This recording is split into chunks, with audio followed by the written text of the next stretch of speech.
Hello everyone, welcome to Ultimate Diecast. My name's Tyrone, and when I first started this channel, Ultimate Diecast, I spruiked it as a channel I would show everything on, and very quickly it became everything concerning 1/64 scale cars, and only 1/64 scale cars. Then I pushed myself into the 143 realm, and that's where it stayed, unfortunately, until now.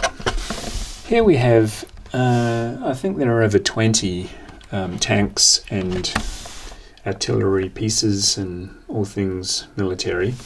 No planes, sadly. It's mainly tanks, but we'll get to every one individually. Here is how they arrive. There is absolutely no information about what they are. It's a long story as to how they came to be in my studio, but I'm glad they are. We'll get to this one in due course, but as I say, there are about 23, I think, in the studio today. They do have to go back from where they came, and I intend to show you them all. Tanks are not my thing. I like the look of them, I'm impressed by them, but I don't know anything about them. So forgive me if facts are very light. Shall we just take a look at them? There's a little bit of information on them. The scale, I don't know. I would guess 172, but who knows. This is T34. Even I know the T series is a Russian tank. This doesn't necessarily mean Russian tank. I think that's referring to where it was used and when it was used. This is the T34 Russian number. And I suppose all I can do as we ogle them in as much detail as we can, nothing really moves on them. The gun pivots a little, but nothing much. Yeah, so because I'm so light on the details and the history of each piece, I'll just ramble on about my military non-experience, shall I? Bit of Russian text on the turret. I suspect it's Russian. It would logically be Russian, wouldn't it? All I know about the T34 is some footage I saw years ago, and the T34 was used against the German invading tanks.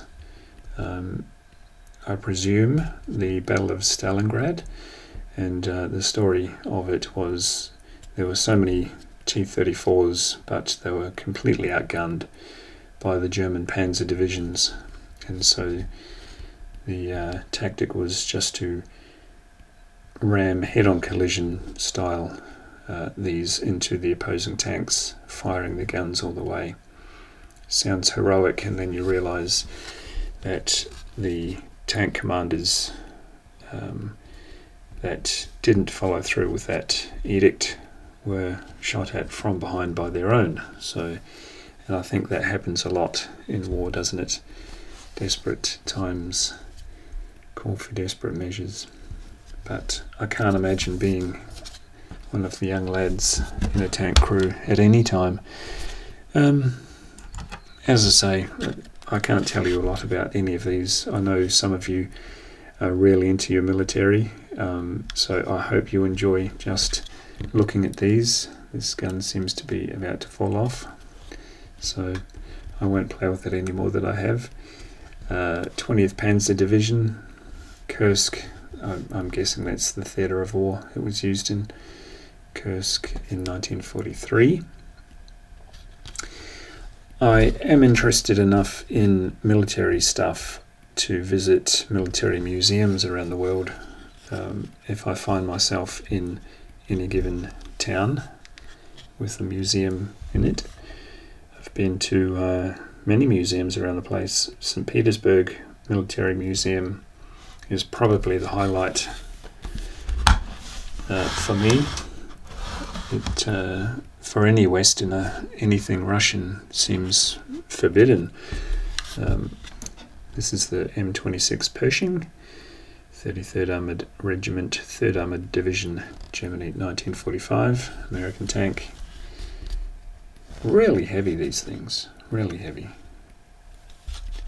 But yeah, St. Petersburg Military Museum, they had what I took to be a Scud missile launcher on the front lawn of the museum, along with other very menacing pieces. Not a mock-up, the real deal. It was, yeah, looks like you could climb up into it and drive it off.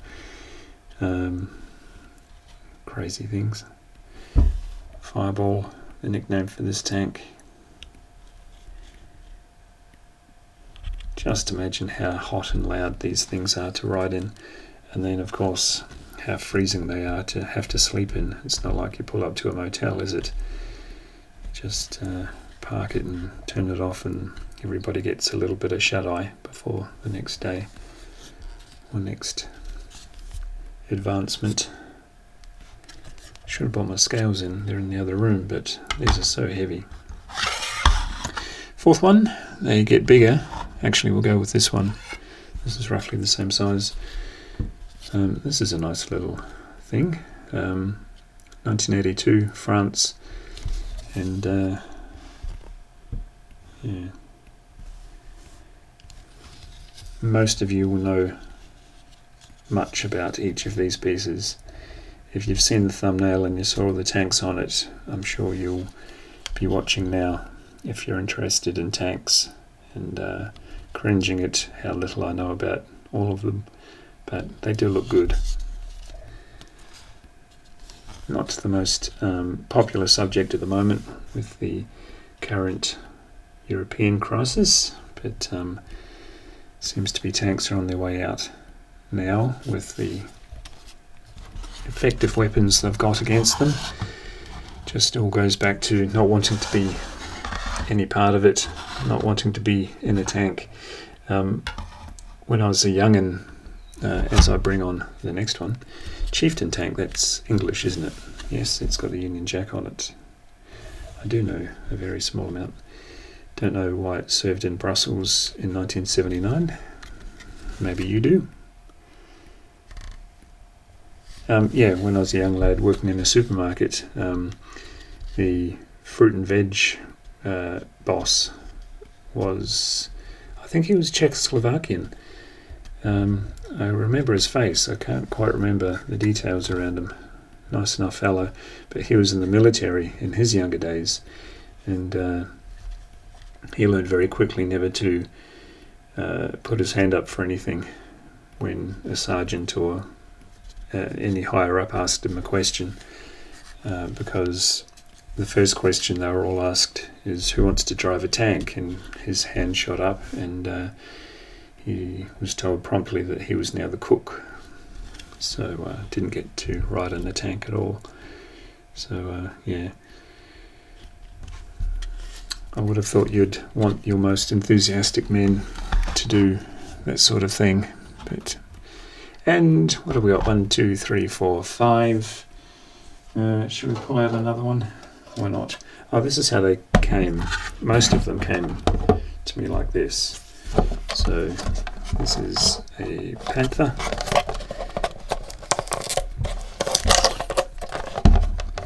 Gingerly take this cover off. Those guns and the aerial seem so delicate. Not the thing you want to do single-handed, but anyway, here it is. Oh, look at that mean thing. Yeah, biggest problem I know from documentaries I've seen for these things is the cold in the winter. Tank crews froze to death just sitting in their tanks. Can't run them 24/7. You need fuel. One of my favourite movies of all time has always been Where Eagles Dare. It's obviously a war movie, but yeah, it's about my knowledge of anything military, really, documentaries and movies. It seems like it was used in a desert campaign, given the Normandy, not so much. 1944. Yeah. I can hear you all shouting at the screen. Dumkov, telling me all of the ins and outs of everything I'm showing you. But hopefully you're just enjoying the spectacle of something very different on Ultimate Diecast today. What have we got? That should round out. If I divide these into 3 videos to show you everything, and we can round out this one with probably the most familiar tank to most, the Abrams main battle tank, Iraq 2003. We all saw this on the news every night, didn't we? In dust. Can you imagine a column of these things riding up the highway that leads into your town?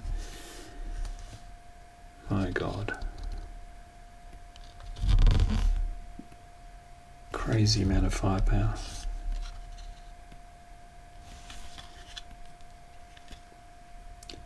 Yep.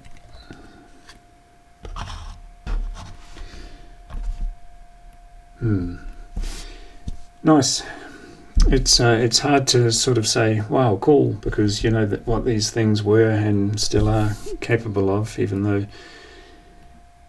war is, I suppose, a necessary evil, but countries have to defend themselves. It's just very hard to enthusiastically talk about these when what's going on at the moment is going on, but a tank is a tank, isn't it? Humans are humans. I hope you vaguely enjoyed this. I'm sure a lot of you did. A lot of people are into tanks. I don't know what I feel about these, and yeah. Cool. I'll see you in the next one. Bye.